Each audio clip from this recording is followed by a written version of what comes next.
اگر آپ کے سامنے سچائی اور جھوٹ دونوں ایک ساتھ آ جائیں اور آپ کو صرف ایک کا انتخاب کرنا ہو تو کیا آپ قیمت لے کر خاموش رہیں گے یا انجام کی پرواہ کیے بغیر سچ بول دیں گے؟ یہ ایک ایسا قصہ ہے جسے سن کر آپ کو زندگی کا بہت اہم سبق سیکھنے کو ملے گا، لیکن دراصل یہ فرضی کہانی ہے جو ہم سبق سیکھنے کے لیے سنا رہے ہیں۔ یہ ایک فرضی شہر کا قصہ ہے جہاں ایک منڈی پورے علاقے میں بدنام تھی۔ لوگ کہتے تھے یہاں جو چیز ایمانداری سے بیچی جائے وہ بک ہی نہیں سکتی۔ چینی میں پتھر، آٹے میں بورا اور تیل میں پانی ملانا عام بات تھی، اور سب سے بڑھ کر یہاں کا سربراہ سیٹھ مراد تھا جو ہر ڈیل میں کمیشن لیتا اور ہر سرکاری اہلکار کو خرید لیتا تھا۔ ایک دن شہر میں ایک نیا افسر آیا، نام تھا عمران قریشی۔ عمران کا پہلا دن ہی عجیب گزرا کیونکہ اس نے منڈی کے باہر درجنوں ریڑھی والے دیکھے جن کے چہرے خوف سے پیلے پڑے تھے۔ وہ اندر گیا تو دیکھا سب کچھ چمک رہا تھا جیسے منڈی میں کبھی گندگی یا دھوکہ ہوا ہی نہ ہو۔ یہ سب دیکھ کر عمران کے دل میں ایک ہی سوال آیا، یہ صاف ستھرا منظر حقیقت ہے یا ایک خوبصورت جھوٹ؟ اسی لمحے ایک بوڑھے مزدور نے اس کے کان میں آہستہ سے کہا، صاحب یہ سب دکھاوا ہے، اصلی گن تو گوداموں میں چھپا ہے۔ عمران کے قدم رک گئے اور اس نے فیصلہ کر لیا کہ اگلا قدم وہ احتیاط اور ہوشیاری کے ساتھ اٹھائے گا۔ عمران نے اگلے ہی دن اچانک چھاپا مارنے کا فیصلہ کیا۔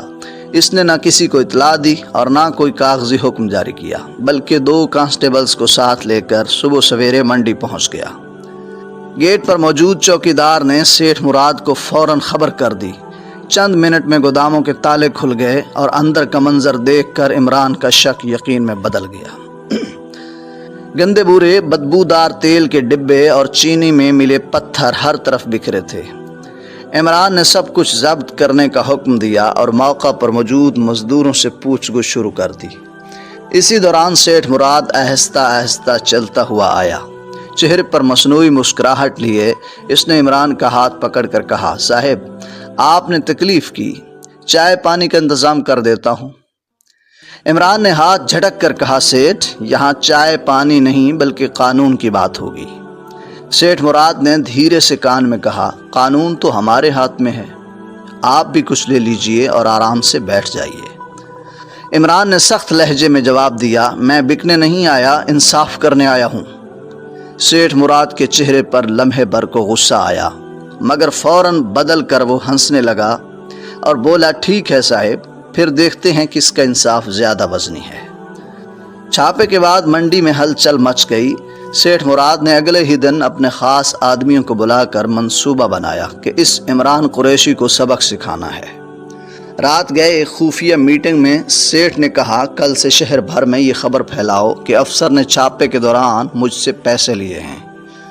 ساتھ ہی 2 جھوٹے گواہ تیار کرو جو میڈیا کے سامنے آ کر کہیں کہ انہوں نے اپنی آنکھوں سے رشوت دی اور لی جاتی دیکھی ہے۔ اگلی صبح ایک مقامی اخبار میں بڑی سرخی لگی، ایماندار افسر کا کرپٹ چہرہ۔ عمران نے یہ خبر پڑھی تو لمحے بھر کو غصے سے اس کے ہاتھ کانپ گئے۔ اس نے سوچا یہ سب کس تیزی سے ہوا۔ دوپہر تک شہر میں یہ بات ہر جگہ پہنچ گئی، یہاں تک کہ بازار میں دکاندار سرگوشیاں کر رہے تھے اور لوگ اسے شک بھری نظروں سے دیکھ رہے تھے۔ عمران کو پتہ تھا کہ اس الزام کو جھوٹ ثابت کرنا آسان نہیں، کیونکہ سیٹھ مراد کے پیچھے نہ صرف پیسہ بلکہ اثر و رسوخ بھی ہے۔ شام کو جب وہ دفتر سے نکلا تو دیکھا 2 ٹی وی چینلز کی وین باہر کھڑی ہیں اور رپورٹر مائک لے کر اس کے پیچھے دوڑ رہے ہیں۔ کسی نے سوال کیا، عمران صاحب رشوت کے کتنے پیسے لیے تھے؟ عمران نے کوئی جواب نہ دیا اور سیدھا گاڑی میں جا کر بیٹھ گیا، لیکن دل میں ایک ہی عزم تھا کہ اصل سچ سب کے سامنے لا کر رہے گا۔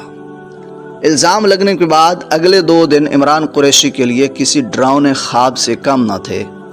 صبح دفتر پہنچتے ہی فائلوں کا ڈھیر اس کے میز پر پڑا ہوتا، مگر ہر کاغذ کے پیچھے شک بھری نظریں لگی ہوتی۔ جو ماتحت کل تک سلام جھک کر کرتے تھے اب فاصلہ رکھتے، جیسے کوئی جرم ثابت ہو چکا ہو۔ دوپہر کے وقت ایک خفیہ فون کال آئی۔ دوسری طرف ایک دبلی پتلی مگر بھاری آواز بولی، عمران صاحب اگر آپ اپنی عزت بچانا چاہتے ہیں تو بس چھاپے کی رپورٹ غائب کر دیں اور یہ معاملہ یہیں ختم۔ عمران نے غصے سے فون بند کر دیا، مگر دل میں جانتا تھا یہ کال سیٹھ مراد کے کسی آدمی کی ہے۔ اسی شام دفتر کے باہر ایک مجمع لگا ہوا تھا۔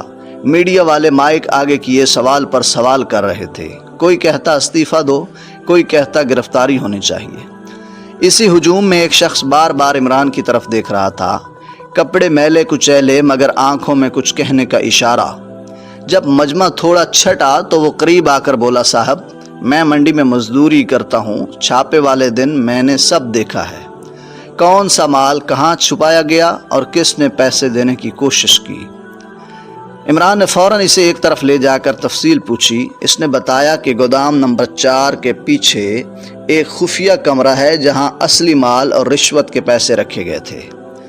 یہ سن کر عمران کے دل میں امید کی ایک کرن جاگی، مگر وہ جانتا تھا کہ اگر یہ راز سیٹھ کو پہلے پتہ چل گیا تو گواہ بھی غائب ہو جائے گا اور ثبوت بھی۔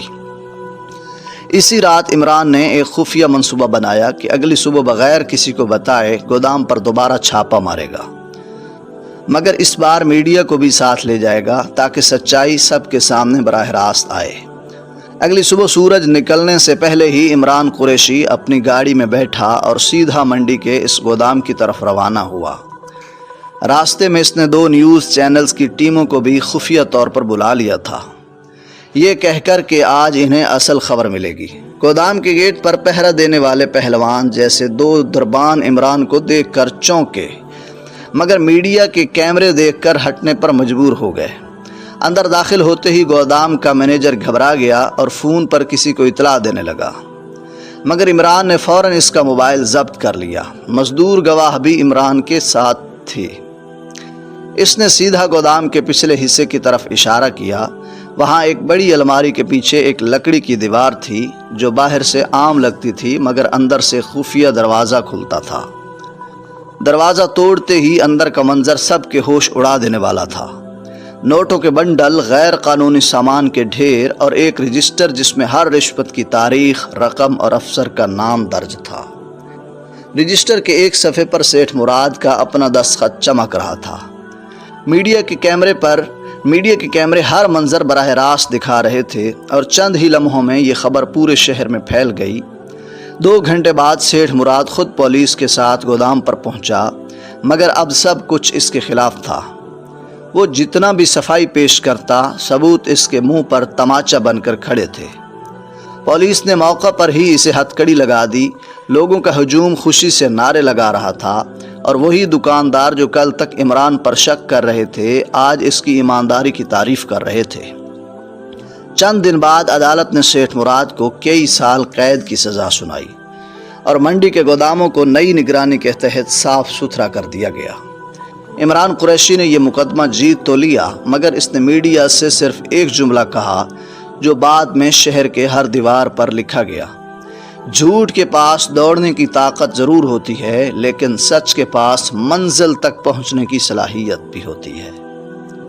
ناظرین، اگر آپ کو لگتا ہے سچ ہمیشہ جیتتا ہے تو دل سے ایک لائک ضرور کریں۔ کمنٹ میں لکھیں کہ آپ کے خیال میں سیٹھ مراد جیسے لوگوں کا اصل انجام کیا ہونا چاہیے، اور ایسی مزید حقیقت سے قریب سبق آموز کہانیاں سننے کے لیے ابھی چینل سبسکرائب کر کے بیل دبا دیں تاکہ کوئی اگلا راز آپ سے چھوٹ نہ جائے۔